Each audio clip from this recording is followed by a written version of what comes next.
importante. Esse tema que nós iremos tratar hoje realmente é muito importante. Eu escolhi este capítulo para iniciarmos aqui a nossa reflexão neste tema. Versos 4, 5 e 6, vamos ler do capítulo 53 do profeta Isaías, que diz assim: verdadeiramente, ele tomou sobre si as nossas enfermidades e as nossas dores levou sobre si.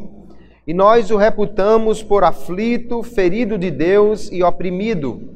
Mas ele foi ferido pelas nossas transgressões e moído pelas nossas iniquidades. O castigo que nos traz a paz estava sobre ele, e pelas suas pisaduras fomos sarados. Todos nós andamos desgarrados como ovelhas, cada um se desviava pelo seu caminho, mas o Senhor fez cair sobre ele a iniquidade de nós todos. Amém. Graças a Deus, amados irmãos, por esse texto. Aqui o profeta Isaías está desenvolvendo ainda um tema que ele começou alguns capítulos atrás. Ele está falando sobre o servo do Senhor. Este servo que será luz para os gentios, este servo que trará salvação para o mundo, este servo que irá sofrer muito. E quando nós pensamos quem é este servo, o Novo Testamento vai interpretar o capítulo 53 de Isaías como sendo este servo Jesus Cristo, o nosso Senhor.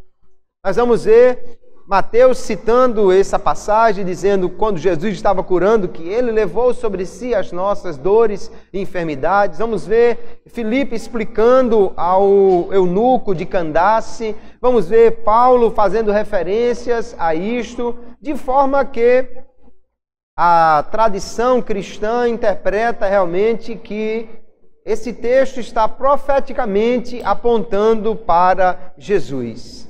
De fato, ele diz aqui que este servo do Senhor, ele irá ser moído, ele irá sofrer, ele irá ficar de alguma maneira irreconhecível pelo sofrimento, pelo castigo que irá receber. Esse servo do Senhor será desprezado, rejeitado pelos homens. No entanto, ele irá sofrer uma morte.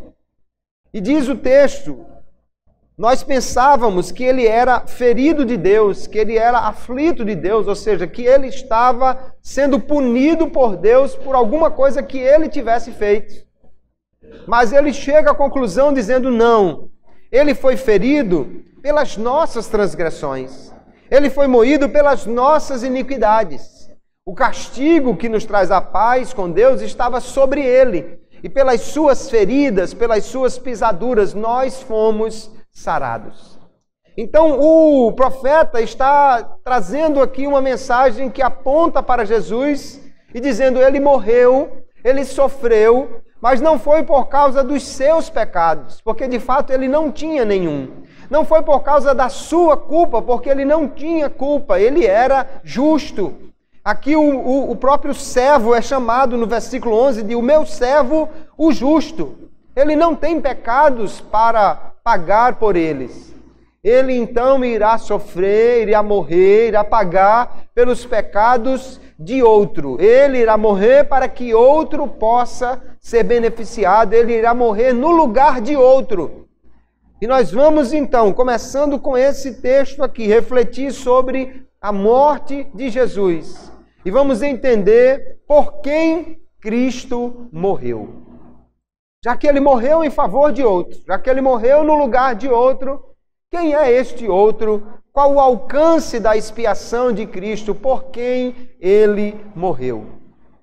É fato histórico que Jesus morreu. Disso não duvidamos, porque está registrado não somente na Bíblia Sagrada, nos Evangelhos, como em todas as epístolas que fazem referência à morte de Jesus, como até mesmo em historiadores que não são cristãos, fazem referência a Cristo, a sua morte, a sua crucificação. É fato histórico que Jesus morreu, e morreu num determinado tempo, quando Pôncio Pilatos era o governador.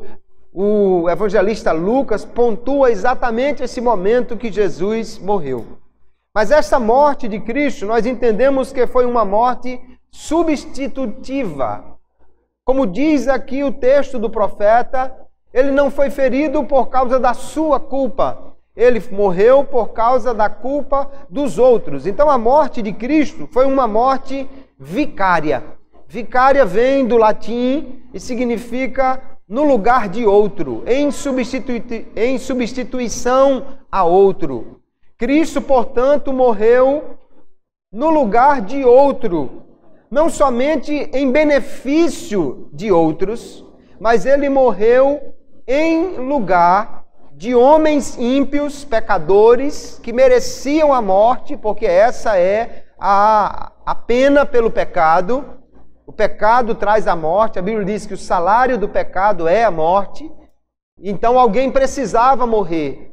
Mas para que o pecador não morresse, Cristo então morreu em favor de outro, em favor dos pecadores.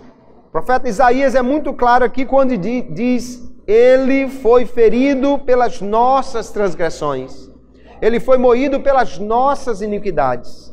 O castigo que era nosso estava sobre ele. Ele diz ainda: todos nós andamos desgarrados como ovelhas, mas o Senhor fez cair sobre ele a iniquidade de nós todos. Então a nossa iniquidade, o nosso pecado, o pecado da humanidade, foi lançado sobre Cristo. Ele levou sobre si isto, para que pudesse expiar, para que pudesse pagar pelos pecados ali na cruz. E muitos outros textos nós podemos ver, como Paulo escrevendo a Coríntios, segunda epístola, capítulo 5, ele diz: aquele que não conheceu o pecado, Jesus, o fez pecado por nós, para que nele fôssemos feitos justiça de Deus. Paulo está dizendo, assim como o profeta Isaías profetizou, que Jesus foi feito pecador, foi feito pecado por nós, em nosso lugar. Ainda nós vamos encontrar Pedro na primeira epístola, por exemplo, dizendo: levando ele mesmo em seu corpo os nossos pecados sobre o madeiro, para que, mortos para os pecados, pudéssemos viver para a justiça, e pelas suas feridas fostes sarados. Ele está citando diretamente o texto de Isaías, aplicando a Cristo e dizendo: ele levou os nossos pecados sobre o seu corpo no madeiro. Então a Bíblia é muito clara em mostrar que a morte de Jesus foi uma morte vicária, foi uma morte substitutiva. Ele morreu em nosso lugar e em nosso favor. Ainda no capítulo 3 da primeira carta, Pedro continua dizendo: porque também Cristo padeceu uma vez pelos pecados, o justo pelos injustos, para levar-nos a Deus, mortificado na verdade na carne, mas vivificado pelo Espírito. Então o justo, aquele que o próprio profeta diz aqui que é o servo justo de Deus, ele levou os pecados dos injustos sobre ele. Ele morreu em nosso favor, em favor de outro. E lá no Antigo Testamento, queridos, nós vamos ver que isso já estava prefigurado quando Deus mandou que um cordeiro fosse morto na Páscoa no lugar do primogênito da casa. Deus havia dito: primogênitos são meus. Então naquela noite todos os primogênitos iriam morrer. Mas na casa onde um cordeiro fosse morto e o seu sangue fosse aspergido nos umbrais da porta, então o primogênito daquela casa não morreria, porque o cordeiro morreu em seu lugar. Assim, da mesma maneira, Cristo é o nosso cordeiro pascual. Ele morreu para que nós tivéssemos vida. Ele morreu para que nós pudéssemos ser perdoados justamente por Deus. Ele sofreu, querido, a pena que era para nós, para satisfazer a justiça de Deus. E assim Deus, então, punindo Cristo com a pena que nós merecíamos, Ele pôde nos perdoar de maneira justa. Que maravilha essa doutrina da morte substitutiva de Cristo. É para nós agradecermos ao Senhor. Porque qualquer pessoa que tivesse sido salvo da morte por alguém, imagine que você vai atravessando a rua e vem um carro em altíssima velocidade, você não está percebido e alguém correu e puxou você, salvou a sua vida. Você vai ficar grato a esta pessoa, com certeza, muito grato. Mas se na hora que puxou essa pessoa, que lhe empurrou para lhe livrar da morte, aquela pessoa foi atingida pelo carro e morreu no seu lugar, você vai ficar mais grato ainda, mais sentido ainda. Puxa, ele morreu por mim, ele morreu para me dar a vida.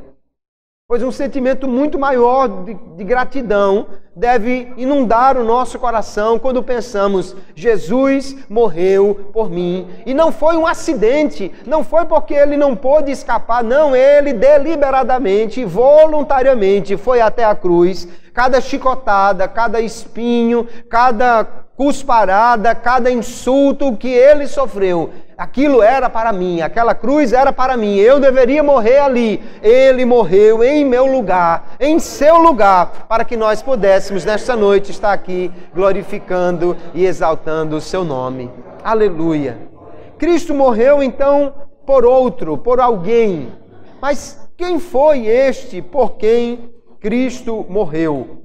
Nós temos na tradição cristã pelo menos duas visões diferentes. Quando nós vamos investigar por quem Cristo morreu, nós temos uma visão que é a visão chamada da expiação limitada ou definida. Que Cristo morreu apenas por um grupo de pessoas que é chamado de os eleitos. Aqueles que Deus elegeu para a salvação, Deus mandou Cristo morrer apenas por eles. Esta é a visão que é sustentada pelos chamados calvinistas, aqueles que seguem a doutrina de João Calvino. Eles sustentam, portanto, que Cristo morreu apenas pelos eleitos, de forma que ninguém além dos eleitos serão salvos e que todos os eleitos serão salvos, porque Cristo já morreu por eles, já pagou por eles, então a salvação já está efetivada, já está garantida para cada um deles. Mas há uma outra posição que chama-se de expiação ilimitada ou universal. Esta doutrina sustenta que Cristo, na realidade, morreu por todos os homens, que Cristo morreu por toda a humanidade e por cada homem que vive ou viveu aqui nesta terra. E que, portanto, todos os homens têm a oportunidade de salvação. Esta doutrina é sustentada pelos arminianos, que somos nós. Os que seguem as ideias de Jacó Arminio, um teólogo holandês, que formulou as bases para essa doutrina.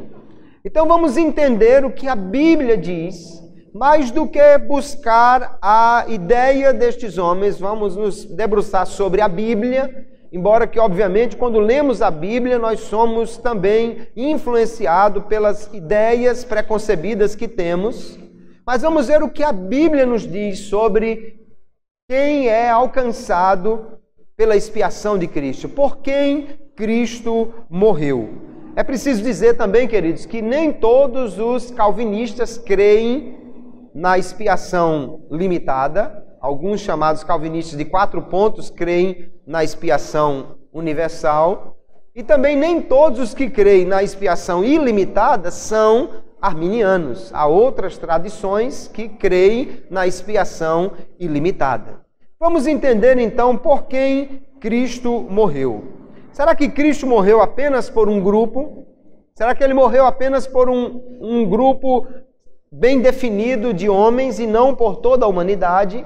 Ora, quando olhamos alguns textos na Bíblia Sagrada, nós vemos que ele diz que Cristo morreu por seu povo. Mateus capítulo 1, 21 diz, e dará à luz um filho, e chamarás o seu nome Jesus, porque ele salvará o seu povo dos seus pecados. Quando olhamos para João capítulo 10, verso 15, ele diz que Jesus morreu por suas ovelhas, Assim como o Pai me conhece a mim, também eu conheço o Pai e dou a minha vida pelas ovelhas. É o que o Senhor diz. Também nós vemos que Cristo morreu pela igreja. Efésios capítulo 5, verso 25, vós maridos, amai vossas mulheres, como também Cristo amou a igreja e a si mesmo se entregou por ela. Cristo morreu por seu povo, por suas ovelhas, pela igreja. Também diz, capítulo 15 de João, que ele morreu por seus amigos. O texto: ninguém tem maior amor do que este, de dar alguém a sua vida pelos seus amigos. E ainda vemos que ele morreu pelos escolhidos, ou pelos eleitos. Romanos capítulo 8 diz: aquele que nem mesmo a seu próprio filho poupou, antes o entregou por todos nós, como não nos dará também com ele todas as coisas? Quem intentará acusação contra os escolhidos de Deus? É Deus quem os justifica. Então nós vamos ver claramente que Cristo morreu por seu povo, por suas ovelhas, morreu pela igreja, por seus amigos. Mas a pergunta que fazemos é: será que ele morreu apenas por esse grupo? Quando a Bíblia diz que ele morreu pela igreja, que ele morreu pelo seu povo, quer dizer que ele morreu exclusivamente por eles e por mais ninguém? Se nós tomarmos esses textos como sendo declarações exclusivas, então nós vamos ter alguma dificuldade com textos como de Gálatas capítulo 2 e verso 20, que Paulo diz que Cristo morreu por ele. Veja o texto: já estou crucificado com Cristo e vivo não mais eu, mas Cristo vive em mim, e a vida que agora vivo na carne, vivo-a na fé no Filho de Deus, o qual me amou e se entregou a si mesmo por mim. Se cada um desses textos for tomado de forma exclusiva, então eu teria que dizer: Cristo morreu apenas por Paulo e por mais ninguém. E na realidade eu posso dizer que Cristo morreu por seu povo, por suas ovelhas, pela igreja e por Paulo, e também dizer: e ainda morreu por toda a humanidade. Porque dizer que Cristo morreu por todos os homens também inclui esses grupos que aqui estão. Agora, dizer que ele morreu por esses grupos não quer dizer que ele não tenha morrido por todos os homens que estão fora deste grupo aqui circunscrito. Porque nós vamos ver claramente que Cristo morreu pelo mundo inteiro. O que a Bíblia nos mostra claramente, queridos, é que Cristo, com a sua morte, ele alcançou não apenas um grupo limitado, mas alcançou todo o mundo. A Bíblia diz que Cristo morreu pelo mundo. Diz que Cristo entregou a sua vida pela humanidade. O versículo mais conhecido aqui, João capítulo 3, o verso 16, que diz: porque Deus amou o mundo de tal maneira que deu o seu Filho unigênito, para que todo aquele que nele crê não pereça, mas tenha a vida eterna. E o verso 17, porque Deus enviou o seu Filho ao mundo, não para que julgasse o mundo, mas para que o mundo fosse salvo por ele. Então veja que claramente aqui a Bíblia diz: Deus enviou o seu Filho ao mundo, Deus amou o mundo, para que o mundo fosse salvo por ele. E nós não podemos separar esses dois versículos aqui dos versículos anteriores, quando Jesus está citando Números capítulo 21, daquela passagem em que Moisés levantou a serpente no deserto, e o texto lá diz que qualquer um que olhasse para ela seria curado.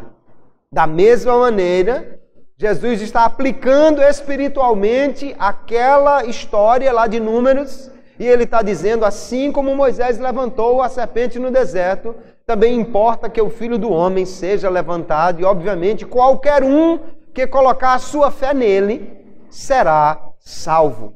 Jesus então deixa claro aqui que ele morreu pelo mundo. Nós vemos ainda 2 Coríntios capítulo 5, verso 18 e 19, veja o texto: e tudo isso provém de Deus, que nos reconciliou consigo mesmo por Jesus Cristo e nos deu o ministério da reconciliação, isto é, Deus estava em Cristo reconciliando consigo o mundo, não lhes imputando os seus pecados, e pôs em nós a palavra da reconciliação. Paulo vai dizer então que Cristo morreu para reconciliar o mundo inteiro com Deus, para que o mundo fosse reconciliado com Deus. E aí é importante observar nessa passagem, queridos, que ao contrário do que alguém possa dizer, Cristo não é o amor tentando convencer o Deus Pai irado para salvar ou perdoar os homens. Não, Deus o Pai foi quem mandou o Cristo. Deus é que está em Cristo, reconciliando consigo o mundo. Não temos aqui um Deus irado de um lado e um Deus amoroso de outro lado. O que temos é um Deus amoroso, mais justo, que puniria o pecado, mas que enviou seu próprio Filho para sofrer a punição em favor dos pecadores e em lugar destes. Mas é claro que o mundo inteiro foi alcançado por essa reconciliação. Ainda nós vemos lá em João capítulo 1, quando João Batista está anunciando o início do ministério de Cristo e diz, no dia seguinte, João viu a Jesus que vinha para ele e disse, eis o Cordeiro de Deus que tira o pecado do mundo. E mundo aqui, queridos, não é uma parte do mundo. Alguns calvinistas argumentam que mundo aqui é apenas o mundo dos eleitos, ou refere-se aos eleitos de Deus. Mas quando nós olhamos principalmente nos escritos de João, que ele refere cerca de 78 vezes ao mundo, o mundo aqui é o mundo que odeia Deus, que rejeita Cristo, é o mundo dominado por Satanás. No entanto, é por este mundo que Cristo morreu. Cristo morreu pelo mundo. João olha para ele e diz, eis o Cordeiro de Deus que tira o pecado do mundo. E se alguém quiser entender que mundo aqui é apenas o mundo dos eleitos de Deus, veja no capítulo 4, verso 42 do Evangelho de João, e diziam à mulher, quem eram esses que diziam? Os samaritanos da aldeia de Sicar, que portanto não estavam inseridos na aliança e que dificilmente ou de maneira alguma poderiam pensar em mundo como sendo apenas o mundo dos eleitos, porque senão eles mesmos estariam fora, já que não faziam parte do povo de Deus. E eles dizem à mulher, já não é pelo teu dito que nós cremos, porque nós mesmos o temos ouvido e sabemos que este é verdadeiramente o Cristo, o Salvador do mundo. O Salvador do mundo, não do mundo dos eleitos, de um mundo composto por parte da humanidade, mas por toda a humanidade. Cristo é o Salvador do mundo inteiro. Glória a Jesus. Mundo, portanto, refere-se a toda a raça caída. Quando diz que Deus enviou o seu Filho ao mundo, enviou para que ele morresse por cada pecador. Cada homem que estava numa situação de afastamento de Deus pelo pecado é alcançado, portanto, é alvo, portanto, dessa expiação de Cristo. Então nós entendemos, queridos, que a morte de Cristo foi suficiente em valor, e nisso os calvinistas também concordam, que a morte de Cristo tinha valor suficiente para salvar o mundo inteiro, mas eles dizem, não, mas o plano de Deus não era que ela fosse voltada para o mundo inteiro, mas que ela fosse apenas para os eleitos. Nós discordamos. Deus planejou a morte de Cristo, está claro aqui no texto que lemos e em outros que vamos ler ainda. Não apenas para um grupo, mas para cada homem, para todos os homens, para o mundo inteiro, a fim de que todos pudessem ser salvos pela fé em Jesus. Então o mundo inteiro foi alcançado pela morte de Cristo. Nós vamos ver outros textos que mostram claramente que Jesus morreu por todos os homens. Paulo vai dizer, Pedro vai dizer, o escritor dos Hebreus vai dizer que Cristo morreu por cada homem que vive aqui nesta terra. Veja os textos. 2 Coríntios capítulo 5. Pois o amor de Cristo nos constrange, porque julgamos assim, se um morreu por todos, logo todos morreram. E ele morreu por todos, para que os que vivem não vivam mais para si, mas para aquele que por eles morreu e ressuscitou. Então, está muito claro, ele morreu por todos. Ele morreu por cada homem que existe aqui nesta terra. Hebreus capítulo 2 e verso 9. Vemos, porém, aquele que foi feito um pouco menor que os anjos, Jesus, coroado de glória e honra, por causa da paixão da morte, para que, pela graça de Deus, provasse a morte por todos. Então, o escritor aos Hebreus deixa claro que a morte de Cristo tinha o propósito, tinha o alvo, não apenas um grupo, mas todos os homens, cada homem que vive aqui nesta terra.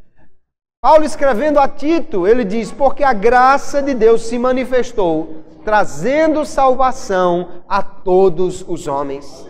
O que deixa claro que a graça de Deus tem como alvo o mundo inteiro. Todos os homens são alcançados por esta graça, que é mediante a morte de Cristo, que é disponibilizada para cada um de nós. Não podemos entender diferente quando lemos esses textos, como se Cristo tivesse morrido apenas por um grupo, pela metade ou por uma parte da humanidade. Porque é muito claro que Cristo morreu por todos. E todos aqui não são todos os eleitos, não são todos os escolhidos, mas todos os homens indiscriminadamente.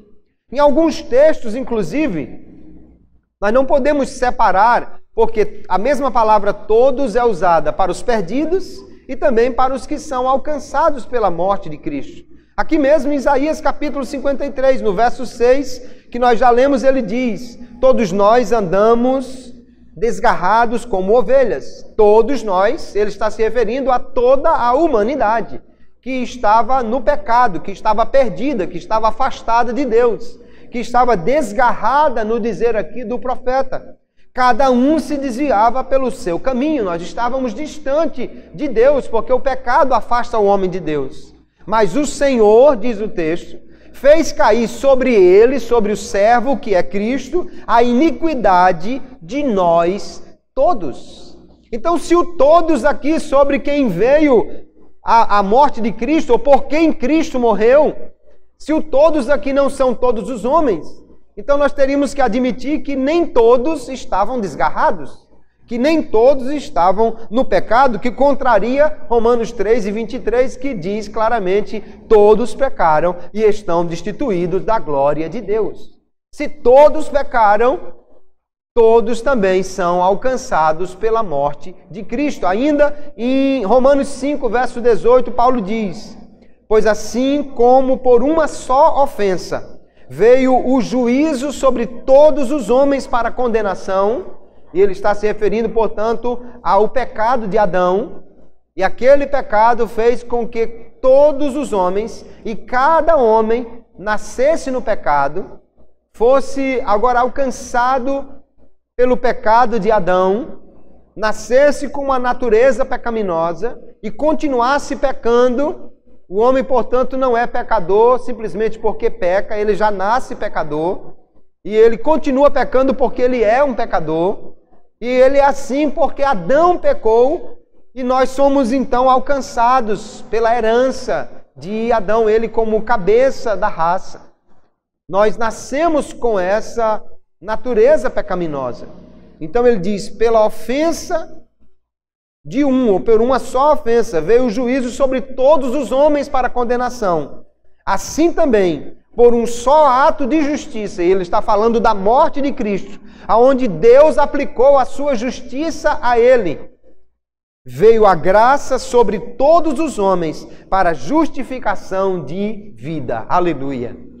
Uma só ofensa trouxe pecados para todos. Um só ato de justiça trouxe a justificação de vida para todos os homens. Glória seja dada a Deus. Então, quando nós olhamos isso, queridos, nós vemos claramente, Deus, quando mandou Jesus até a cruz, ele não queria salvar apenas um grupo de homens. Ele queria salvar toda a humanidade.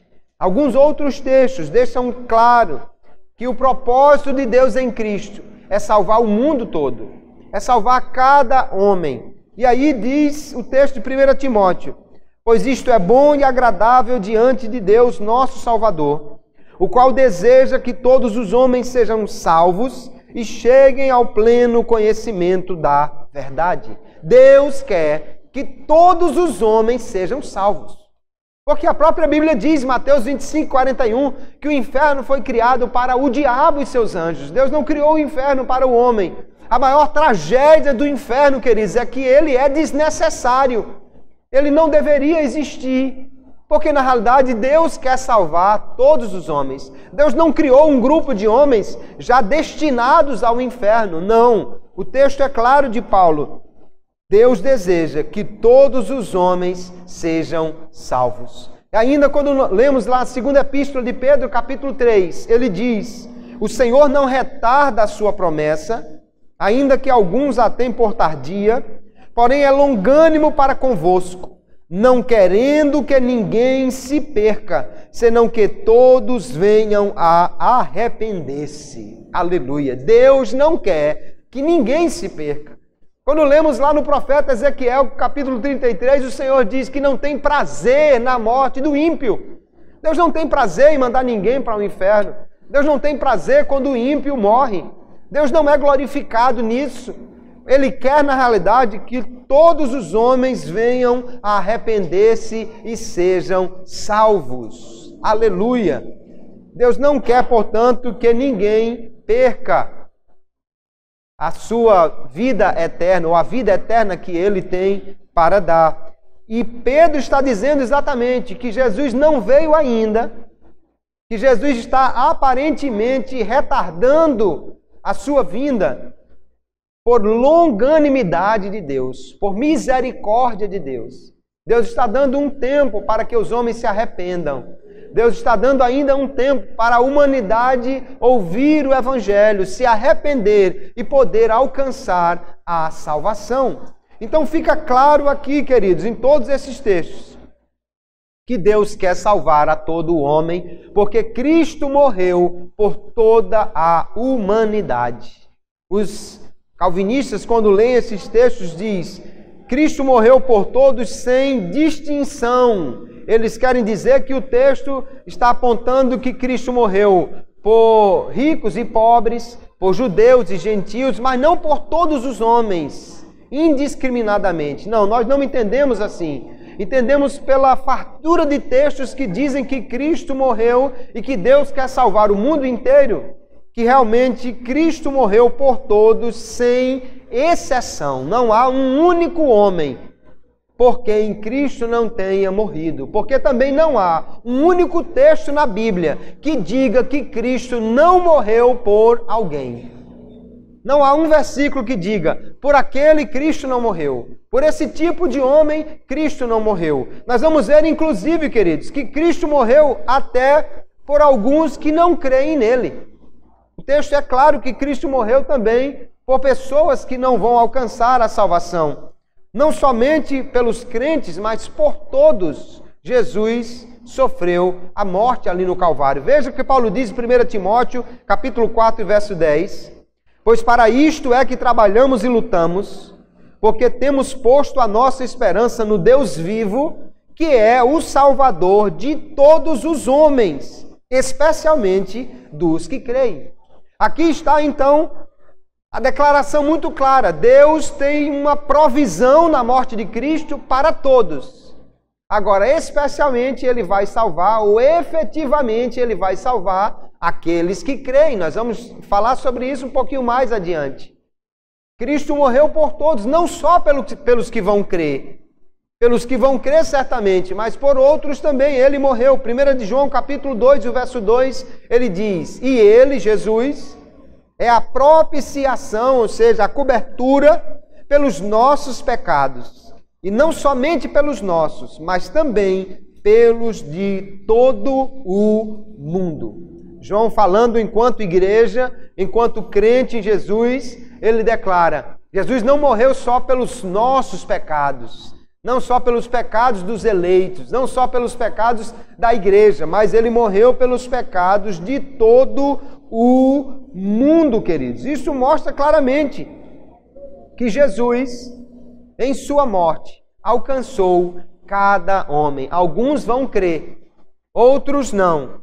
Mas a todos a graça de Deus tem se manifestado por causa da morte de Cristo. Olha aqui o que a Bíblia diz, inclusive, que Cristo morreu por pecadores, Cristo morreu por ímpios, Cristo morreu pelos inimigos. Paulo escrevendo aos Romanos, porque Cristo, estando nós ainda fracos, morreu ao seu tempo pelos ímpios, porque apenas alguém morrerá por um justo, pois poderá ser que pelo bom alguém ouse morrer, mas Deus prova o seu amor para conosco, em que Cristo morreu por nós, sendo nós ainda pecadores. Cristo morreu não é porque eu era bonzinho, não é porque eu era justo. Cristo morreu por mim porque Ele é maravilhoso, aleluia. E porque Ele, com sua morte, quis alcançar a toda a humanidade. A Bíblia não faz distinção, queridos, entre os eleitos ou não eleitos quando estão no estado de não regenerados. Porque para Deus, todo homem que ainda não creu em Cristo é um ímpio, é um homem pecador. E aquele que aceitar a Jesus, então, é que vai ser tirado dessa massa de condenação, dessa massa de perdidos. Mas Cristo morreu por cada homem. Inclusive, a Bíblia vai mostrar que Cristo morreu até por homens que o rejeitam. Na segunda epístola de Pedro, capítulo 2, ele diz, também houve entre o povo falsos profetas. Ele está falando do Antigo Testamento. Ali houveram muitos falsos profetas. Como também entre vós, a igreja, haverá falsos doutores, falsos mestres, que introduzirão encobertamente heresias de perdição, ou heresias, distorções do ensino bíblico que vão levar o homem, na realidade, à perdição, e negarão o Senhor que os resgatou, trazendo sobre si mesmos repentina perdição. Ele está dizendo que estes homens, Cristo morreu por eles, Cristo os resgatou, mas eles vão negar o Senhor. Eles vão apostatar da verdadeira fé. Eles vão ensinar algo diferente do que a Bíblia ensina, que Cristo morreu por cada homem para que nós possamos ser salvos. E alguns ainda que não serão salvos, ou que poderão, pelo menos, segundo o texto, perder a sua salvação. A Bíblia diz que Jesus morreu também por eles. Por isso Paulo recomenda, Romanos capítulo 14, mas se por causa da comida se contrista teu irmão, já não andas conforme o amor, não destruas, não faça perecer, por causa da tua comida, aquele por quem Cristo morreu. Paulo está dizendo, olha, na igreja tem gente que Jesus morreu por ele. Mas se você não tiver cuidado, se você trouxer escândalo, se você trouxer algum tipo de coisa que vá afastar essa pessoa da fé, você está trazendo destruição, você está trazendo até mesmo a perdição para aquele por quem Cristo morreu. E ele diz, não faça isso. Então Cristo morreu, queridos, até por aqueles que rejeitam, até por aqueles que não querem a salvação. Cristo morreu por todos os homens. Ninguém vai poder chegar naquele dia diante do trono branco e dizer, Senhor, eu estou aqui porque eu não fui alcançado pela graça de nenhuma forma, eu não fui beneficiado pela morte de Jesus de maneira alguma, porque Cristo não morreu por mim. Então por que é que eu estou sendo condenado? Nós vamos ver que Deus, quando condena um homem, Ele é justo, porque há uma condição para a salvação ser efetivada na vida de uma pessoa. Quando nós dizemos, Cristo morreu por todos, então alguém pode perguntar, espere, então se Cristo morreu por todos, se os pecados do mundo inteiro, de cada homem, já estão pagos, então todos estão salvos. Isso levaria a uma doutrina chamada de universalismo. Cristo morreu por todos, morreu no lugar de cada homem, pagou pelos pecados dele. Então significa que todos os homens são salvos? Não. Porque uma coisa é a salvação que é oferecida e outra coisa é a salvação que é recebida. Não há condições estabelecidas para Deus oferecer a salvação. Deus não ofereceu a salvação baseado em nenhuma condição humana. Não é porque nós merecíamos, não é porque nós éramos bonzinhos, não é porque Ele viu que a gente ia fazer alguma coisa boa no futuro. Não, não há nenhuma condição para Deus oferecer a salvação. Ele simplesmente amou o mundo, Ele simplesmente quis salvar a humanidade e mandou Jesus para morrer em nosso favor. Mas existe uma condição, irmãos, para que a salvação seja recebida. Não há condição para ela ser ofertada, mas há uma condição para ela ser recebida, que é a fé.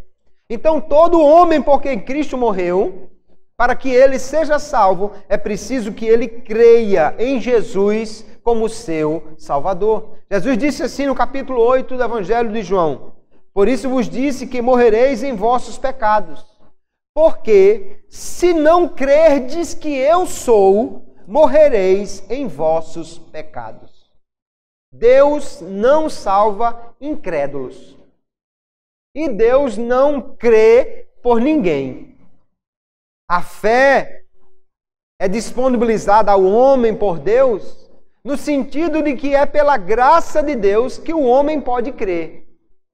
Você não creu porque você é bonzinho. Ah, irmão, eu realmente criei porque eu sempre fui uma pessoa assim que tive um lado voltado para Deus. Não, coisa nenhuma. Você e eu somos pecadores miseráveis. E se não fosse pela graça de Deus, nós não iríamos querer a salvação e nunca iríamos crer em Jesus. A nossa natureza pecaminosa só nos leva para mais distante de Deus.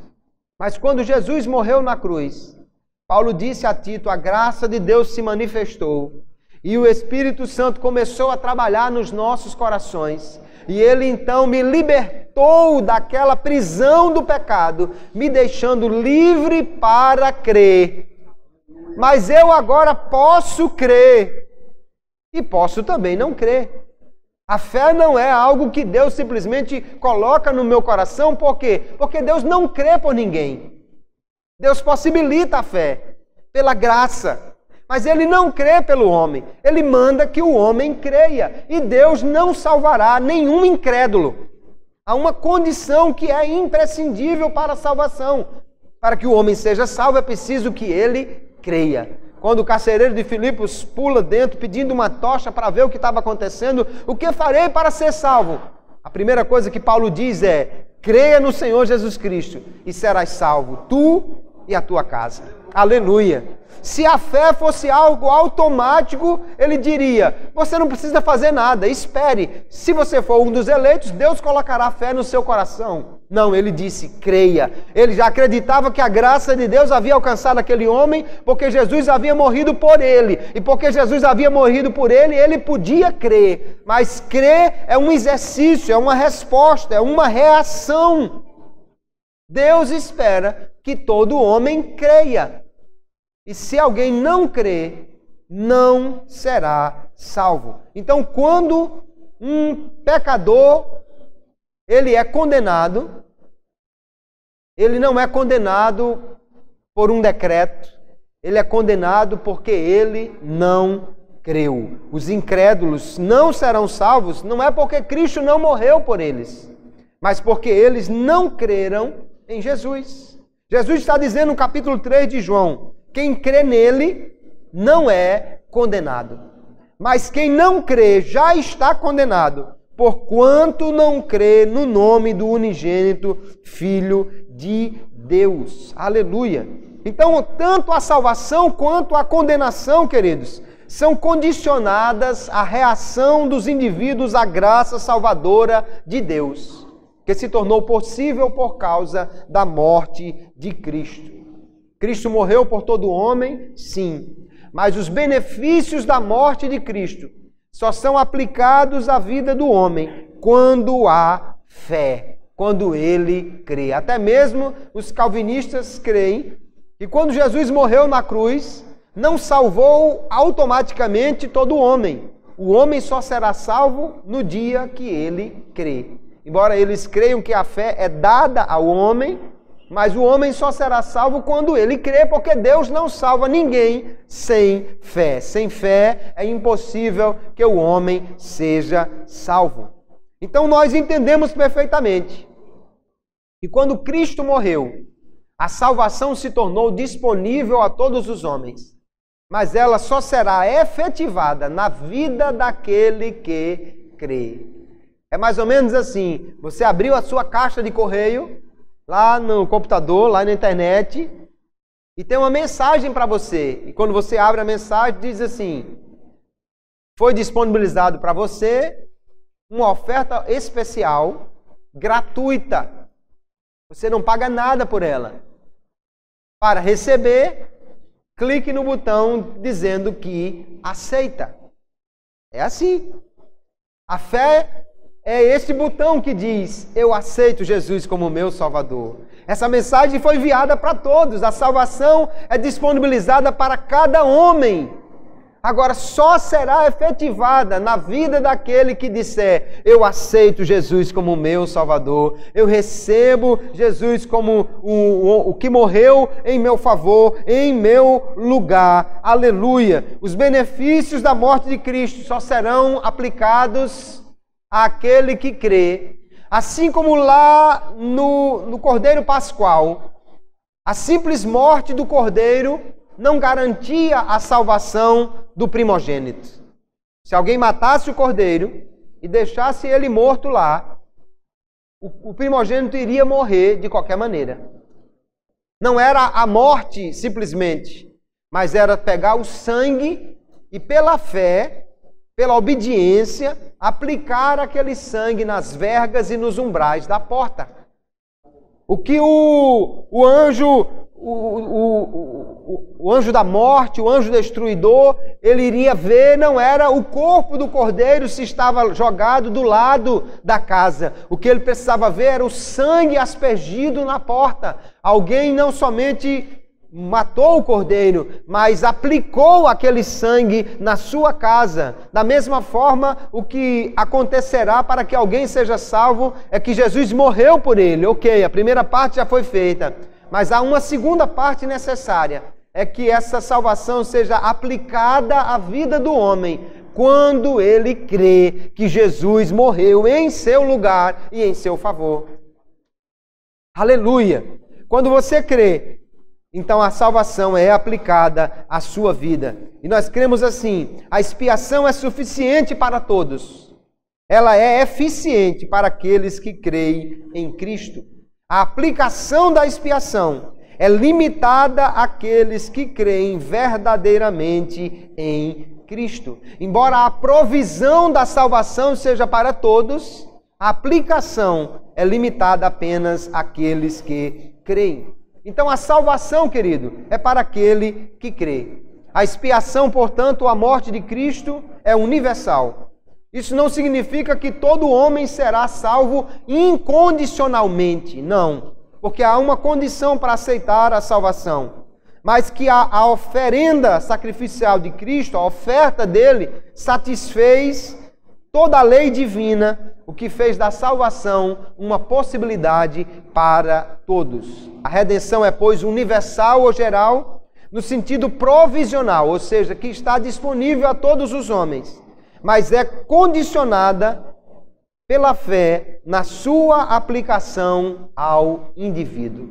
Somente aquele que crê será salvo. Se nós entendermos isso, então entendemos que a morte de Cristo beneficia a todos os homens, e não com alguns benefícios menores do que a salvação. Alguns autores calvinistas dizem: não, Cristo morreu, isso beneficia o homem, todos os homens, mas não com as bênçãos da salvação, com bênçãos menores. Deus faz chover sobre todos os homens, Deus dá o sol a todos. Não, nós não cremos nisso, queridos, porque se alguém diz que lhe ama e dá a você um presente michuruca, quanto ele deu ao outro um presente muito melhor, você fica desconfiado desse amor. Eu vi uma vez uma peça na igreja, os irmãos, a mocidade fez uma peça, que alguém chegava com uma latinha de refrigerante, daquela pequenininha que tem agora, e dava a latinha para alguém. Olha, eu trouxe para você. Ah, muito obrigado. Mas por que você trouxe? Não, porque eu gosto de você, eu trouxe. Ah, que maravilha. Quando ele vai saindo, aí ele encontra com outro que traz uma lata maior. E disse, e essa lata? Não, foi fulano que me deu. Ah, por que ele deu maior para você e menor para mim? Ah, não sei. Ah, ainda bem que ele deu a maior para mim. Quando ele vai saindo, encontra outro que vem com uma garrafa de 600 ml. Quem deu isso aí? Foi fulano. Por que ele deu a maior para você? E assim, o que vem com a de 600, encontra com a outra de 1 litro, de 1,5 litro, de 2 litros, de 3 litros. E alguém fica dizendo, mas como é que pode? Por que ele deu uma pequenininha para mim e deu uma maior para o outro? Você já fica pensando, então ele não me ama da mesma maneira que ama o outro. Se Cristo tivesse morrido por todos os homens, de forma que uma parte desses homens tivessem a bênção maior que é a da salvação. Porque, queridos, do ponto de vista da eternidade, nenhuma bênção aqui é importante senão a salvação eterna em Cristo Jesus. Foi o próprio Senhor quem avaliou assim quando ele disse, de que adianta o homem ganhar o mundo inteiro se ele perder a sua alma? Não adianta de nada. Então não venha me dizer que Deus deu algumas bênçãos que não é a salvação, mas de alguma forma Cristo morreu e beneficiou a humanidade toda, porque se a salvação não está inclusa nesse pacote, ele não vale nada.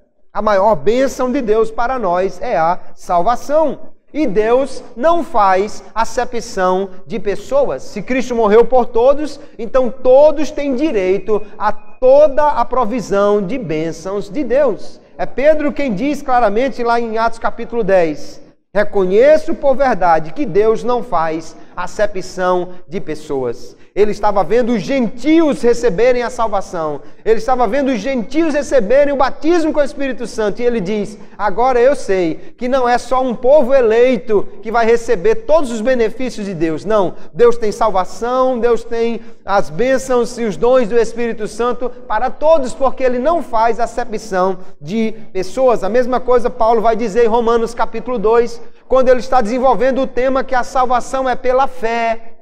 E não é simplesmente porque alguém é circuncidado ou faz parte de um grupo especial, mas é todo aquele que crê que receberá a bênção de Deus. Então, Deus ama a todos da mesma maneira e Ele quer salvar a todo o homem. Mas Paulo diz que para alguém ser salvo há uma condição, e ele diz, se com a tua boca confessares ao Senhor Jesus, e em teu coração creres que Deus o ressuscitou dos mortos, serás salvo. Esta é a condição para a salvação. Visto que com o coração se crê para a justiça e com a boca se faz confissão para a salvação, porque a Escritura diz, todo aquele que nele crê não será confundido, porquanto não há diferença entre judeu e grego, porque o mesmo é o Senhor de todos os que o invocam, porque todo aquele que invocar o nome do Senhor será salvo. Aleluia!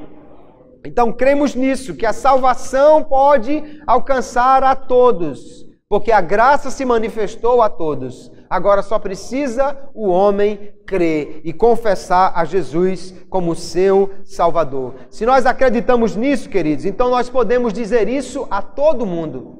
Aquele que acredita que Jesus morreu só por uma parte dos homens, não pode efetivamente, genuinamente, dizer a todo homem, Jesus morreu por você e Ele quer te salvar. Se ele crê que Jesus morreu apenas por um grupo, então o Evangelho não pode ser pregado a todo homem. Mas o que a Bíblia nos diz é que Jesus mandou, este Evangelho do Reino será pregado em todo o mundo, em testemunho a todas as gentes. Deus quer que o Evangelho seja pregado a todos, porque a grande boa notícia que Jesus morreu por nós para nos salvar é verdade para todo o homem. Atos capítulo 17, o apóstolo Paulo está pregando lá no Areópago e ele diz, mas Deus, não tendo em conta os tempos da ignorância, anuncia agora a todos os homens e em todo o lugar que se arrependam.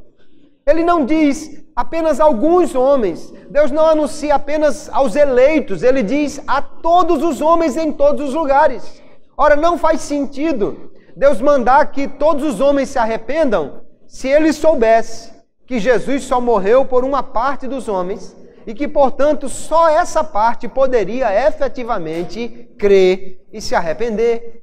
Se Deus manda que todos se arrependam, é porque todos são alcançados pela graça todos podem crer em Jesus. Aqueles que creem na expiação limitada, ou seja, que Cristo morreu só por uma parte, só por um grupo, não podem fazer um evangelismo indiscriminado, não podem sair dizendo com verdade no coração, com sinceridade, que Cristo morreu por cada homem. Além disso, a própria igreja terá dificuldade.